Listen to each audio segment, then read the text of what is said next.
চলে এসছি সেট করে ফেলেছি।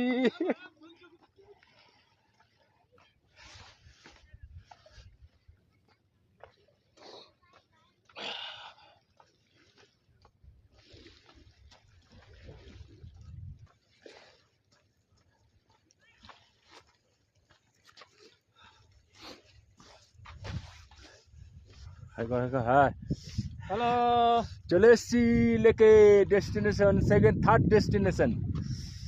ফার্স্ট হচ্ছে জজিলা, সেকেন্ড হচ্ছে খারদুংলা, থার্ড হচ্ছে প্যাংগাং, ফোর্থ হচ্ছে উমলিংলা, ফিফথ হচ্ছে হারলে, হ্যাঁ হারলে তো নর্মাল, ফিফথ হচ্ছে কাজা না তো লাউস্পিতি। ব্যাস এ কটা ডেস্টিনেশন আমাদের। চলো দেখো, প্যাংগং লেক দেখে নাও।